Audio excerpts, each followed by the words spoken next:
കുഴിങ്ങര Vadakkekad road, Panantara, ആൽത്തറ road എന്നിവിടങ്ങളിൽ രൂക്ഷമായ വെള്ളക്കെട്ട്. യാത്രക്കാർ ദുരിതത്തിൽ. 2 ദിവസങ്ങളിലായി നിർത്താതെ പെയ്ത ശക്തമായ മഴയിലാണ് ഇരു റോഡുകളിലും വെള്ളക്കെട്ട് രൂക്ഷമായത്. റോഡിന് ഇരുവശങ്ങളിലുമുള്ള പാടശേഖരങ്ങൾ നിറഞ്ഞു കവിഞ്ഞ് ഒന്നായിരിക്കുന്ന അവസ്ഥയാണ്.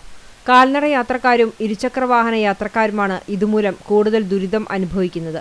ടാക്സി വാഹനങ്ങൾ ആൽത്തറയിലേക്കും വടക്കേക്കാട്ടേക്കും വിളിച്ചാൽ ഓട്ടം വരാത്ത അവസ്ഥയാണുള്ളത്. സ്ത്രീകളടക്കമുള്ള ഇരുചക്ര വാഹനയാത്രക്കാരുടെ വാഹനങ്ങൾ വെള്ളത്തിൽ ഓഫാവുകയും എഞ്ചിനുകളിലേക്ക് വെള്ളം കയറി തകരാർ സംഭവിച്ച് വഴിയിൽ നിൽക്കുന്ന കാഴ്ചയാണുള്ളത്.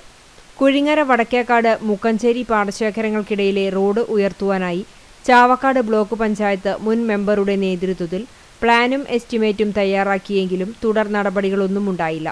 തെക്കിനിയടത്ത് പടി മുതൽ കുഴിങ്ങര പള്ളി വരെയുള്ള ഭാഗം കണ്ടുബസാർ തമ്പുരാൻപടി റോഡിൽ ഉൾപ്പെട്ടതാണെന്നും അതല്ല കൊച്ചന്നൂർ മന്ദലാങ്കുന്ന് PWD റോഡിൽ ഉൾപ്പെട്ടതാണെന്നുമുള്ള തർക്കമാണ് റോഡ് ഉയർത്തുന്നതിന് തടസ്സമായി നിൽക്കുന്നത്.